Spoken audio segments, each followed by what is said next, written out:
죽음에서 살려주신 절대신 하나님. 저자 정명석.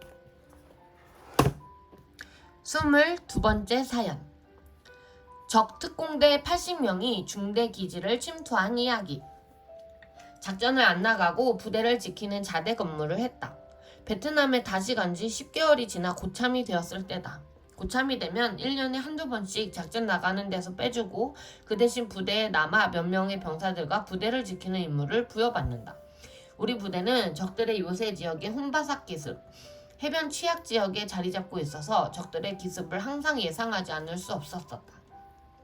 온 중대 전투 병력 180명이 다 빠져나가면 부대는 텅 비어있어 자대에 불과 12명 남짓하게 남은 근무자들은 불안과 긴장감에 사로잡히게 된다.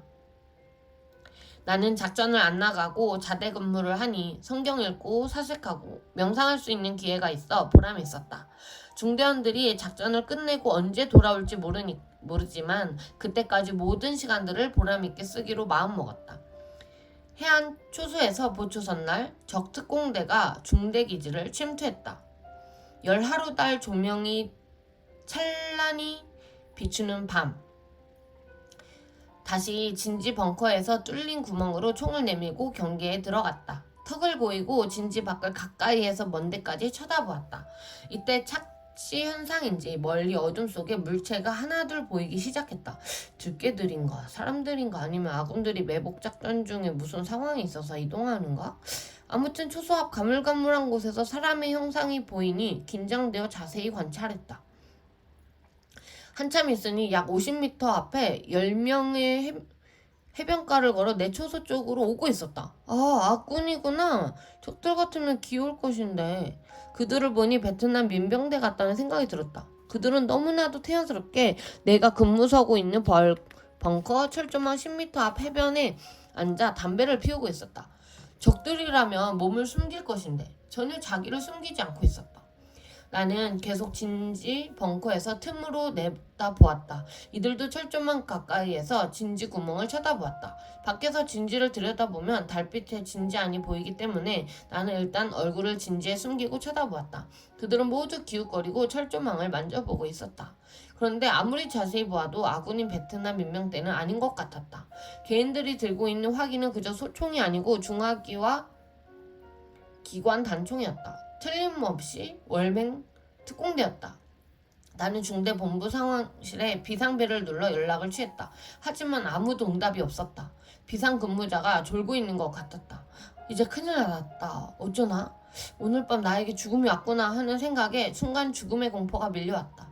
나는 얼굴을 돌려 벙커 밖을 곁눈으로 내다보았다. 아까보다 인원이 더 불어 50명이 넘었다. 이 상황을 알리려 계속 중대 본부 상황실로 비상 신호를 보내도 응답이 없었다. 정말 애간장이 타고 미칠 것 같은 순간이었다. 초소에서 나와 도망치려 해도 그럴 수가 없었다. 계속 해변을 타고 적들이 걸어오고 있는 모습이 보였다. 너무나도 대담한 모습이었고 아무런 의식 없이 태연하게 오고 있었다. 정말 이 많은 사람들이 적들인가? 의심스러워 아무리 확인을 해도 적이 틀림없었다. 그야말로 새까맣게 걸어오고 있었다. 먼저 온 사람들은 뒷사람들이 다 올 때까지 기다리고 있는 것 같았다. 나와 그들 사이에 가로막힌 철조망은 초소와 겨우 3-4m 떨어져 있었다. 우리 중대의 다른 초소에서는 해변가 초소와 방향이 달라 이 광경을 전혀 볼 수가 없었다. 적들은 우리 중대 병력이 작전 나간 것을 확실히 알고 아주 마음 놓고 쳐들어오고 있었다. 내 앞 가까이에 있는 적들만 대강 세어보아도 약 50여 명의 인원이 확인되었고 그 뒤쪽 해변가로 10명 혹은 20명씩 앉아 있었다. 새벽은 시간 1시가 넘었다.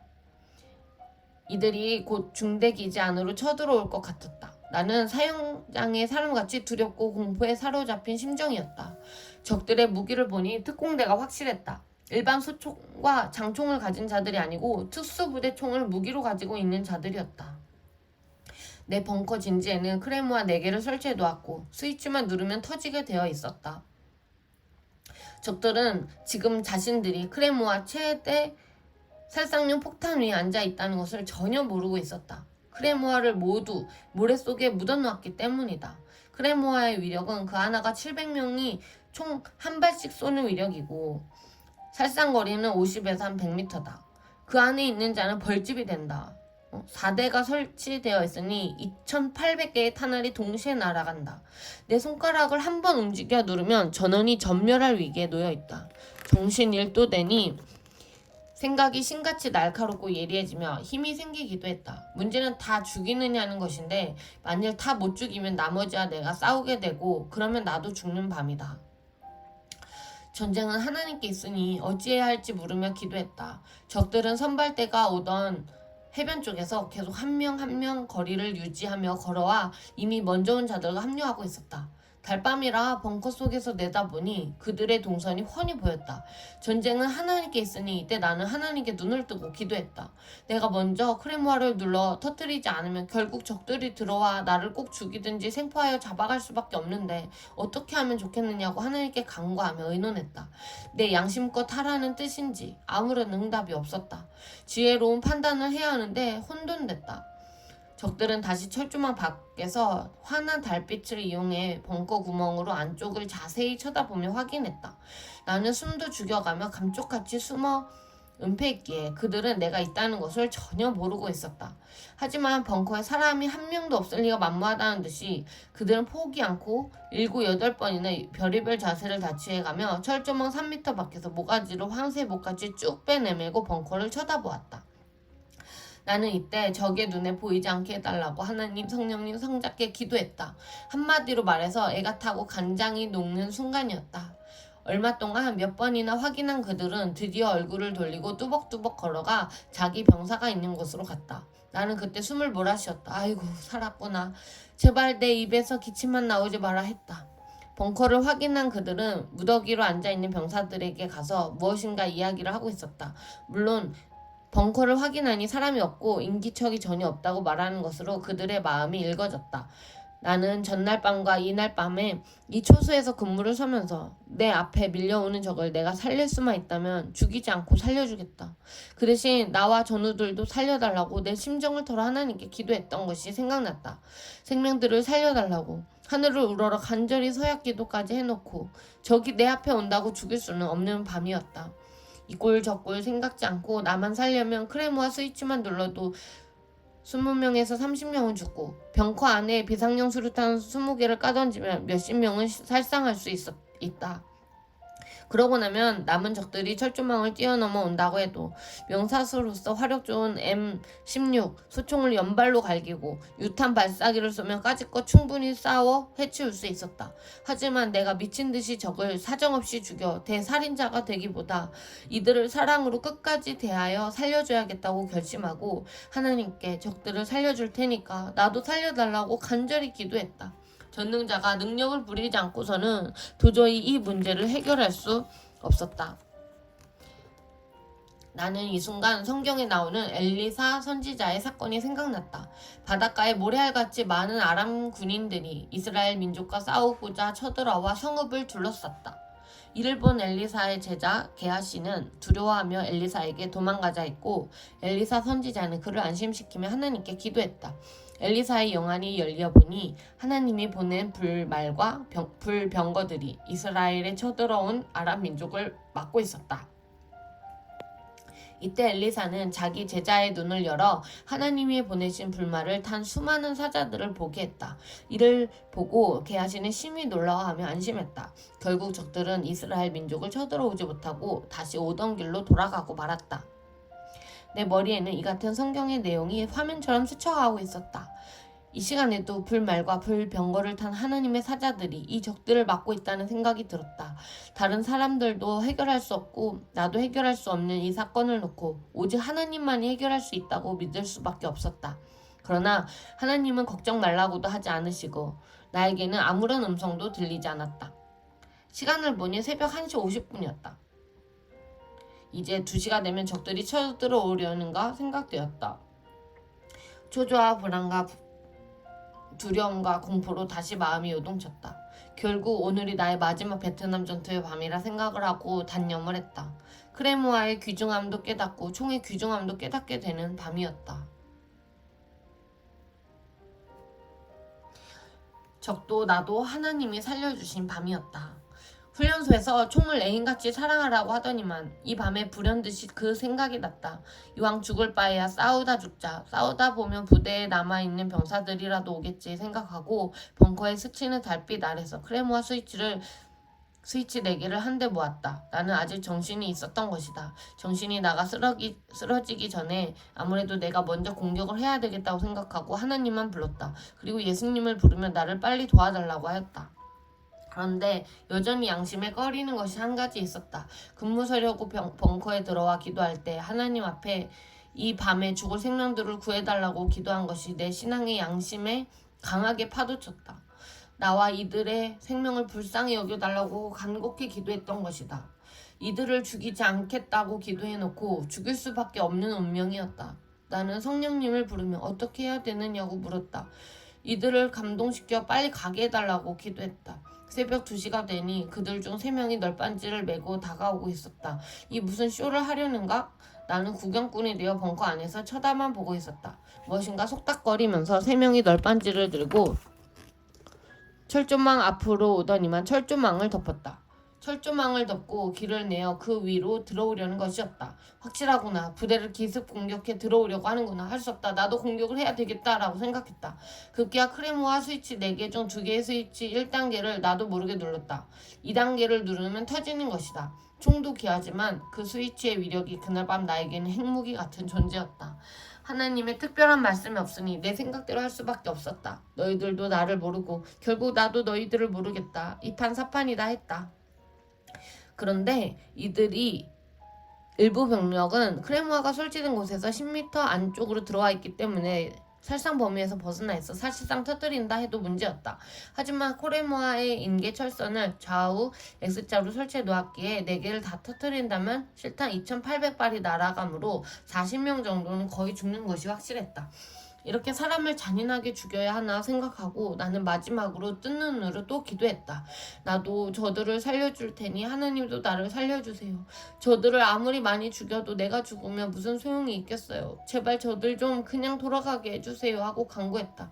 곧 철조망을 넘어오려고 나무 널빤지를 깔아놓았으니 더 이상 어찌할 수 없다고 말하며 저들도 나도 하나님의 것이니 적도 나도 죽지 않고 살게 해달라고 목숨 걸고 기도했다.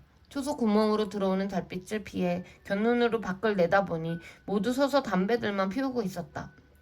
그들은 마지막으로 담배를 한 대씩 피우고 들어오려는 것 같았다.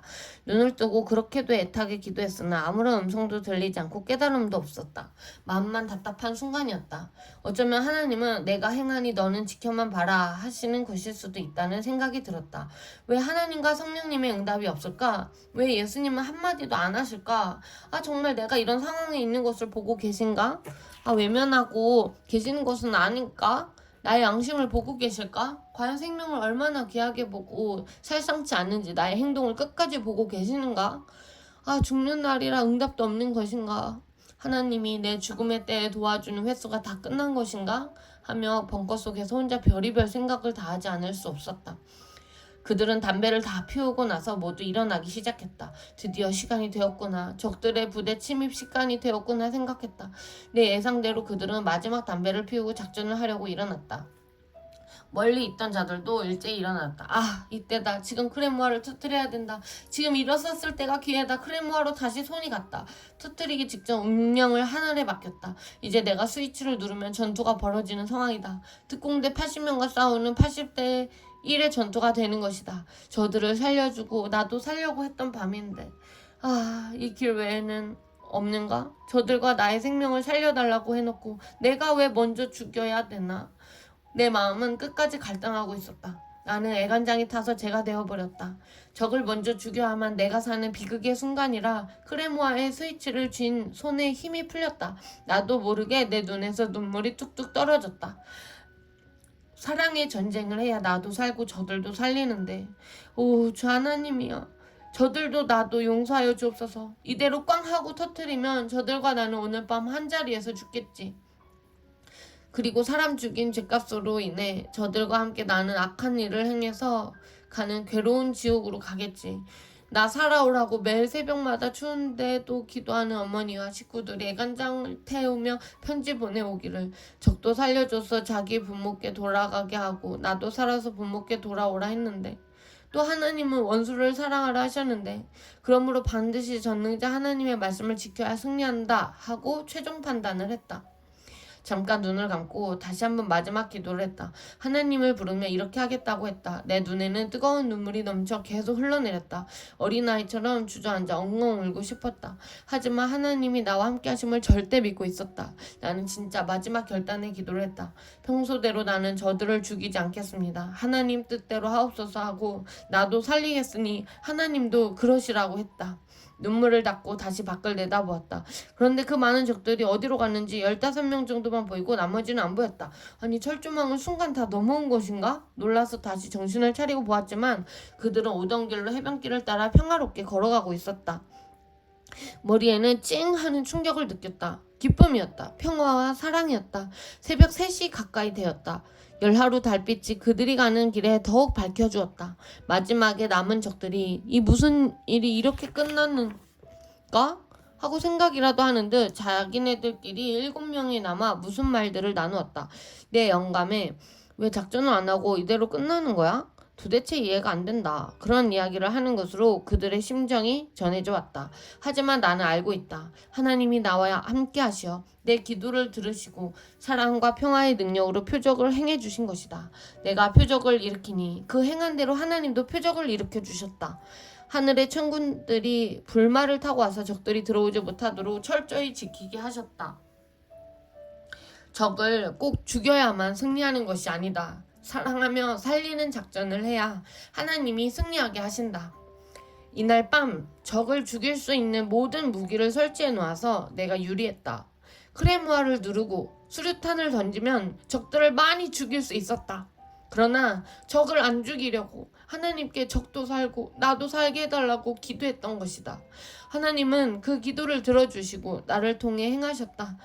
나는 평소에도 항상 적의 생명까지 살려달라고 하나님께 기도했었다. 전지전능하신 하나님은 자신이 창조한 생명을 살려주는 것을 그렇게도 크게 보셨다. 그러므로 하나님께서 나도 살려주고 적들도 살려주신 것이었다.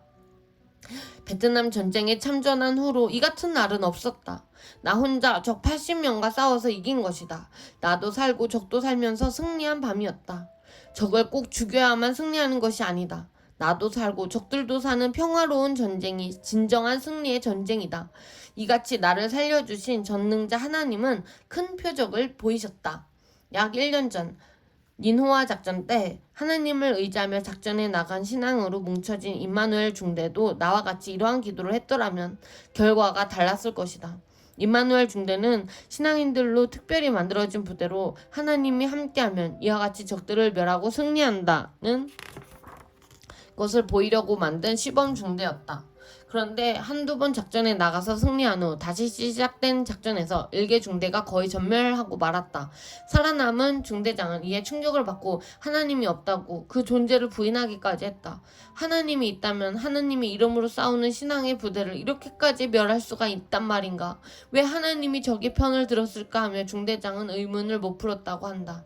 그때 나는 베트남에서 1차 파월 임무를 마치고 한국에 들어왔을 때다. 내가 2차 파월 되기 전에 그 사이에 닌호아 작전이 있었는데 그같이 수많은 전사자들이 발생한 것이다. 이 사실에 대해 하나님께 자세히 물었다. 하나님은 말씀하시길 신앙의 군대를 만들었으면 적을 사랑하며 살리는 작전을 했어야지. 적을 많이 죽이고 나서 이와 같이 하나님은 우리 편이다 하며 적한테 보여주려는 것은 잘못된 것이 아니냐 하셨다. 그리고 평화의 전쟁을 해야 한다. 사람 살리는 전쟁을 해야 한다. 사람 죽이려고 전쟁하는 게 아니다. 전쟁을 사람 살리려고 해야 되지 않겠냐 하셨다. 이러한 하나님의 뜻을 깨닫고 나는 그 의문을 풀었다. 임마누엘 중대도 나와 같이 적을 살리며 사랑의 전쟁을 해야 했던 것이다. 하나님이 함께하여 혼자서 적 특공대 80명을 이긴 것이다. 이날 밤 모든 상황이 끝나니 천군들은 파도치는 바다 위를 걸어 하늘로 철수했다. 마지막 남은 7명의 적들은 서로 장난을 치면서 오던 길로 해변을 따라 평화롭게 걸어갔다. 하염없이 부서져 비추는 달빛에 쳐다보니 그 모습이 사랑스럽고 평화롭기만 했다. 하나님이 사랑으로 덮어주신 모습만이 보였다. 적들이 오던 길로 돌아가는 모습을 보니 저 모습은 저들이 어릴 적 동네 여기에서 달빛에 놀던 그 본성들이겠지라는 생각이 스쳤다. 서로 목을 껴안고 잡아 넘어뜨리며 장난을 쳤다. 그 순간 나도 철조망을 뛰어넘어 쫓아가 뒤에서 그들을 놀래주며 오늘 밤 진지 속에 있었던 따이안이라고 말하고 싶었다. 그리고 내가 행한 일을 말해주고 싶었다. 만일 내가 그들에게 말하면 그들은 어떻게 생각할까? 그리고 저 하늘의 하나님이 행하신 일을 말해주면 모두 신화 속의 이야기인 양 날이 새고 달이 지도록 듣고 좋아하며 기뻐 뛰겠지. 그들을 쳐다보며 보이지 않을 때까지 나는 눈으로 배웅해 주었다.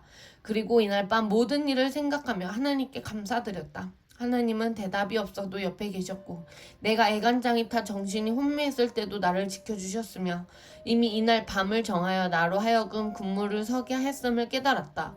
하나님과 함께하여 혼자서 적특공대 80명을 이긴 것이다. 꿈같은 이 이야기는 나와 하늘만이 아는 일이다. 이 표적은 아무도 못 보고 오직 나와 하늘만 보았기에 역사의 증거로 남기기 위해 기록한다. 하나님은 내가 생명을 사랑하니 사랑하는 대로 대해주셨다. 이날 하나님이 함께 하셔서 내가 사랑으로 적을 살려주니 하나님은 그들도 나도 죽지 않고 살게 역사하신 것이다. 베트남 전쟁 중 가장 두려운 공포와 지옥 같은 심정을 겪은 날이었다. 마치 고기가 도마 위에 놓인 때와 같았고 사형 선고를 받은 날과 같았다. 하나님은 이런 곳에서 나를 살려주셨다. 이와 같이 아군도 적군도 서로 안 죽게 하는 방법으로 행하신 것이다. 내가 생명을 사랑하니 사랑하는 대로 대해주셨다. 서로 싸우는 처지였지만 나는 싸우고 싶지 않았고 서로 사랑하며 살기를 원했다. 하나님은 그것을 아시고 모두가 죽음을 벗어나 사는 방법으로 역사해 주셨다. 그날 밤 내가 적을 이기고 가슴에 훈장을 달고 다니면 그것은 적을 죽인 표시가 아니겠는가 하고 생각했다. 그리고 하나님께 나는 생명을 많이 살린 훈장을 받는 삶을 살겠다고 하였다. 그때 적들은 내가 벙커에 있는지 몰랐다. 그들도 알았다면 얼마나 좋았을까. 하나님은 그들에게도 깨우쳐 주셨을 것이다. 그날 밤에 적들이 왔다 간 것을 나중에 부대에서도 확인하여 알게 되었다. 우리 중대가 산으로 작전 나갔을 때 적들은 산에서 내려와 우리 중대 기지에 무기를 노획하러 온 것이었다. 부대마다 무기 창고에는 무기가 가득하기 때문에 그런 일이 많았다. 특공대는 항상 특수한 일을 한다. 빈 부대에 들어가서 무기창고에 있는 무기를 노획해 자기 편을 무장시킨다. 그날도 특수부대가 특수한 임무를 과감하게 하러 온 것이었다. 이 같은 상황에서 나는 하나님과 같이 사랑의 싸움을 하였다. 가장 위대하고 지혜로운 싸움이었다. 누가 들어도 그때의 상황이 생생한 사실로 와닿을 것이다. 감동과 감화의 역사다. 전지전능하신 하나님은 이같이 개인도 가정도 민족도 세계도 지켜주심을 깨달아라. 한두 번이겠느냐. 지구 세상에서 수백 번, 수천 번, 수만 번씩 행하신 일들이다. 하나님은 복음을 전하는데도 계속 함께 하셨다. 하나님의 목적은 사람들이 하나님을 믿고 육신 일생 동안 영혼은 영원히 같이 사랑하며 사는 것이다. 이 일은 내가 베트남전에서 가장 충격적으로 겪은 일이었다. 나 혼자서 80명이 넘는 적들과 싸운 것이다. 사랑의 싸움이었다. 평화의 싸움이었다. 정신의 싸움이었다. 담대한 싸움이었다. 하나님은 나와 함께 무기를 쓰지 않고 싸우신 것이었다. 평화와 사랑의 전쟁을 하게 하시는 하나님은 역시 전지전능하신 존재자이시다. 천지 만물을 창조하시고 지구를 창조하시고 인류 80억을 한 명 한 명 통치하시고 다스리시며 만사를 90% 이상 쥐고 다스리시는 존재자임이 틀림없다. 나로 하여금 겪고 확인하게 한 후 온 인류에게 전하게 하시는 것이다. 전지전능하신 하나님의 행하심이 아니라면 이날 어떻게 일이 될 수 있단 말이냐. 나는 확실히 알기 때문에 하나님의 역사를 기록해 제2의 성경같이 남겨서 1000년 동안 모두 읽게 하려고 이 글을 쓰는 것이다. 이 글은 진실하다. 모두 사실이다. 내가 겪은 사실대로 진실하게 썼다. 지금 이 글을 쓰면서도 그때를 생각하며 하나님께 기도하니 그날 밤 내가 행하였노라. 내가 성령과 함께 너를 살리고 적들도 살렸노라 하신다. 그날 밤에 내가 죽었으면 하나님은 이 큰 섭리 역사를 나를 통해 펴지 못하셨다. 이같이 하나님은 나로 하여금 여러 고통과 죽음을 겪게 하시고 생명의 존엄성을 절실히 깨닫게 하신 후에 하나님의 구원 역사를 펴는 데 쓰이는 몸이 되게 하셨다. 이런 전쟁 때만 나와 함께 하신 것이 아니라 하나님이 사명을 주어 지구촌에 복음을 전하게 하실 때도 계속 함께 하셨다. 70개 넘는 나라에 복음을 전해 온 지금까지 하나님은 역사하고 계신다. 하나님이 행하신 일은 항상 엄청난 기적이었고 하나님의 뜻이 있는 곳에 사람들이 이해할 수 없는 표적이 일어났다.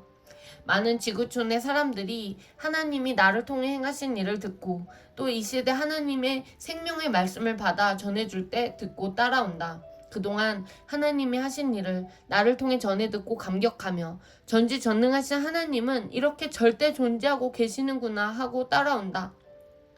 또 그들에게도 하나님이 역사하사 하나님이 계심을 생활 속에서 보여주신다.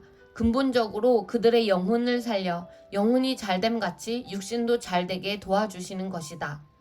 온 세상의 모든 자들에게 하나님은 성령과 성자와 함께 지금도 행하시면서 지구 세상을 경영하고 다스리신다. 하나님의 목적은 그가 창조하신 사람들이 하나님을 믿고 사랑하여서 육신 일생 동안 사랑의 대상이 되어 살다가 육신이 죽은 뒤에는 영혼이 하늘나라에 와서 영원히 같이 사랑하며 사는 것이다. 이것을 목적으로 천지 만물과 인간을 창조하셨고 지금도 우리가 지구촌에서 살아가게 하시는 것이다.